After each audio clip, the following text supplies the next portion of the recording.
open about it, Yeah. you're not gonna. You're just making willpower as opposing you stronger. Yeah. That's about all you're really achieving in this nation. Yeah. And all it's managing to do is piss off the average Joe. I mean, I'm not even sure if people are pissed off with it all the way. I mean, I wouldn't say that I'm pissed off. I would say I'm irritated. I just feel like my time has been wasted on baloney garbage. Yeah, it almost It's feels really just quite childish, really. Yeah, it feels like. And I've had to get out there and have some fun, and I've acted more childish myself, really, in the last 3 years than my entire lifetime, even. Yeah. Because there isn't really anything better to do except to wait on Marxist Democrats to be fired this November. Yeah. Yeah. I'll tell you, but I mean, and I'm not alone either. Yeah. I talk to a lot of people who have very much so the same sentiments. You just got a lot of people taking a break, taking a pause. Like, what the hell is this crap?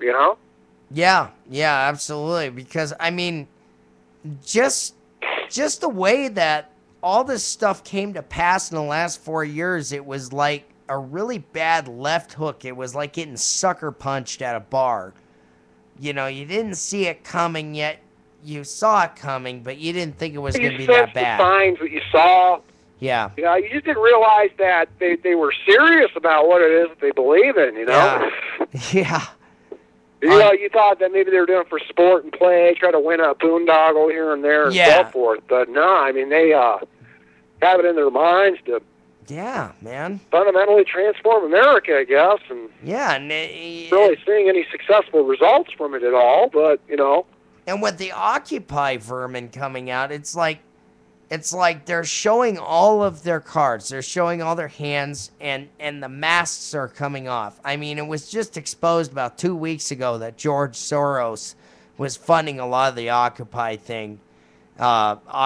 events. And then on top of that, they had a meeting about, a week and a half ago with SDS.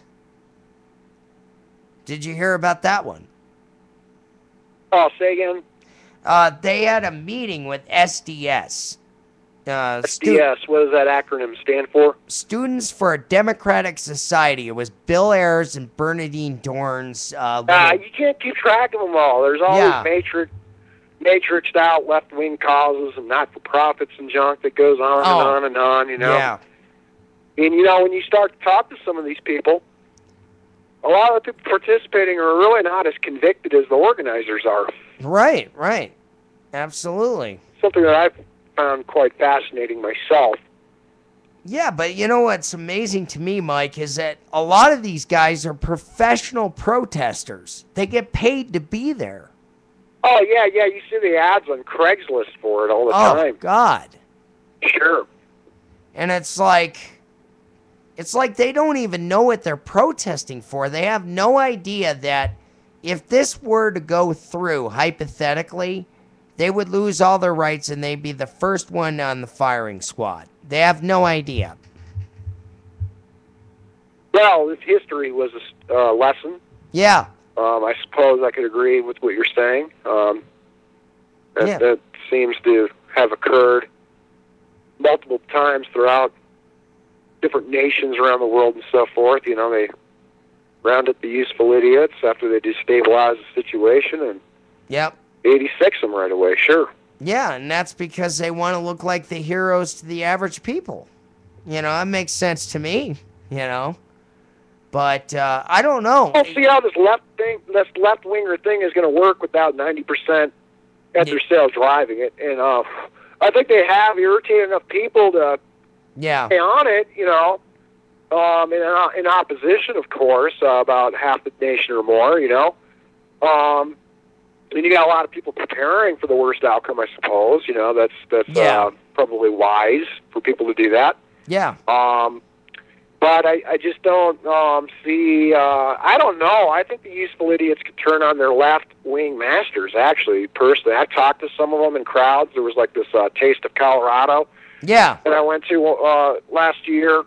There was a lot of tattooed out, wild, kind of characters out there and so forth, and I I said, what the hell, you know, I kind of like lost half my marbles some time ago off of all this cockamamie garbage, you know. And I just started talking to some of them, listening in on, you know, crowds talking, and, you know, there's quite a bit of economic frustration and, you know, buzz in the crowds out there, you know. And, and the one guy got going off, and this guy was pretty left-leaning kind of guy, you know. Yeah. Had a lot of interesting tattoos all over the place. And he said, yeah, you know, they collapsed this garbage, man. I'm just going straight to these elitist houses, man. You know, I'm just going to go to them. Yeah. So even on the left, even though we might not ideologically agree on a lot of stuff, I think there's quite a bit of lefties out there who understand that, okay, you know, a guy like me is pretty convicted of my you know, conservative and libertarian ideologies and so forth, but you know, I'm not the guy that's really your enemy on a one-on-one basis. You know, I'm not really looking to get over on anyone or anything like that, you know, or subtract from society or anything like that, you know. So I think there's even a kind of a non-set, even basic understanding, even with some of the lefties out there, although you might not always hear the propaganda and all that garbage, but when you go out on functions and actually spend a little bit of time to really talk to real people, you'll start to understand that, you know, they might have more of a propensity of doing stuff, you know, but I'm not sure if they're really gonna, you know, come for you per se. You know, I think they're pretty piped, and you know, you know, you could have these people manipulating them, and as they've been getting themselves more educated themselves, I think they're getting a little ticked off over it.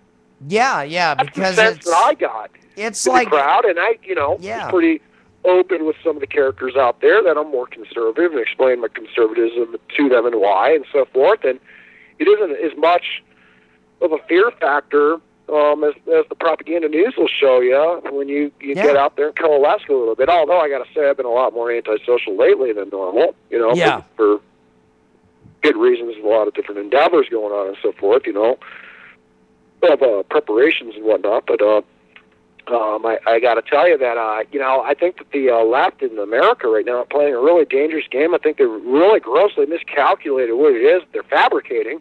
Oh yeah. And I'm not seeing a you know, like a communist you know, system being successfully installed when you don't have 90+% of the nation at your sale. You know, and historically speaking, that's very much so the truth and so. Yeah, but you you got to have an overwhelming driver. To succeed that kind of goal or vision. You see. Yeah, and the thing is that I realize is that if these people push too far, I mean, they've already pissed on the hornet's nest. Okay, in my opinion, they've already gone that far.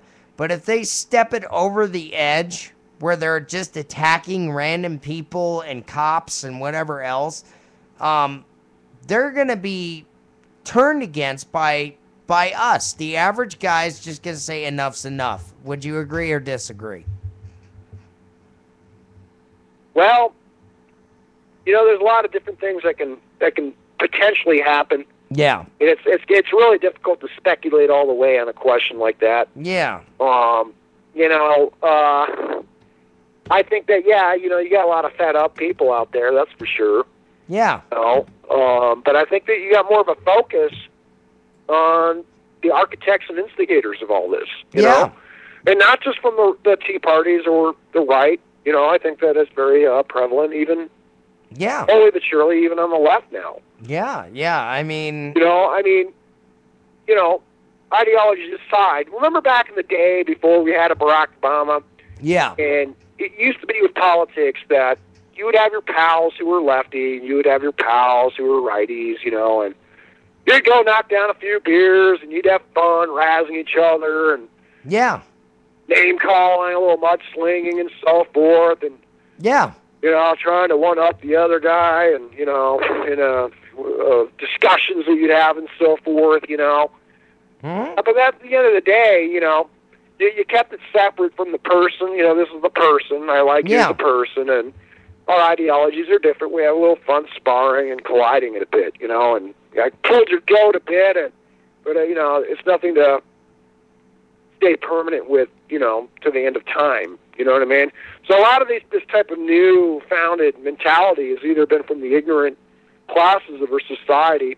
Yeah. You know, and I think the ignorance as time goes by is reducing a bit, because even though, even when a person is ignorant, they don't have to stay ignorant if they educate themselves. Yeah, absolutely. And with what I'm saying? So, yeah. all of us at one time have been ignorant at something, at some time about something. And even today, I'm sure I'm ignorant of things. Myself and you are, and anybody we know of, if it's not a topic that we're well rehearsed in, But I think all in all, I think there's less ignorance out there. I think that most rationally minded people would understand that, even a pseudo-collectivist economic basis idea, the platform thing that they're trying to put through it's obviously not working at all.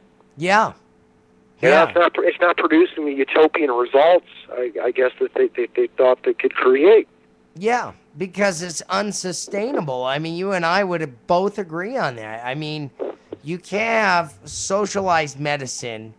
You can't have free gummy bears and lollipops and run a $15 trillion deficit. It won't work. It will collapse on itself, right?